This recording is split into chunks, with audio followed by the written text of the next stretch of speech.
You're in a class, it's near the beginning of the semester, you write an exam or you hand in an essay and you don't get the mark that you desired. Okay, so what are your options? Well, one option would be, so you've hit an anomaly, things didn't happen the way you wanted them to happen, and so maybe you say, geez, that was a boring and stupid class anyways, this gives me an excuse to get out, and so that's not such a negative thing. Or you think, oh well, I really better buckle down and study, and you decide to stay in the class. So basically what you've done is maintained your framework. I'm going to work through this class, but you've decided to modify some of the subroutines that make up that frame. You say, well, I should study more next time, or I have to prioritize this class compared to other classes. So it's a micro alteration within the overarching framework. But another thing you can do is say, to hell with the class, I'll just drop it. And so the advantage to that is problem gone. The disadvantage is, well, now you have a different problem, which is, okay, fine, you drop the class, do you have another class that you can replace it with? Is that a good way of dealing with a micro failure, you know, to move up a level of analysis and throw out the whole frame? Because you could also say, well, maybe I should just drop out of university and maybe I should go hang myself, you know. Well, it's the same line of logic, it's just taken up to a higher degree of abstraction. And so generally speaking, you don't want to solve a problem by moving up a level and wiping out the frame within which the problem was experienced. You want to do that carefully, because in principle the frame that you were working within you'd already assigned value to it and worked at it. You've already invested in it. It's a big sacrifice to blow out the whole frame. Now sometimes you can do it.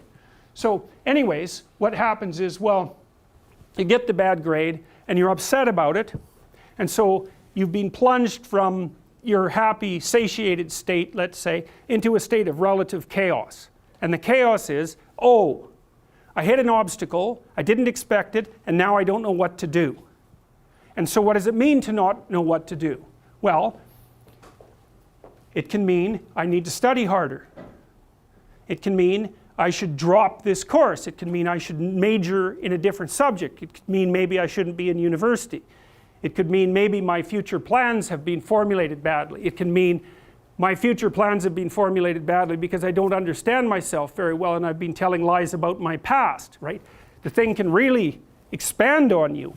And that's what the chaotic domain is. That's the remanifestation of those things that you had considered irrelevant, right? Because when you go to pick up the exam, you've got your identity as a competent student intact. You're not questioning whether you should be in the course or whether you should be in that major or whether you should be in university. None of that. That's all in the implicitly accepted category.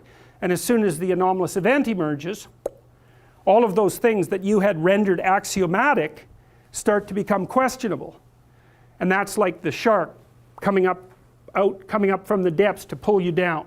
And that's the classic way of representing that and of symbolizing it. That's Jonah and the whale, for example.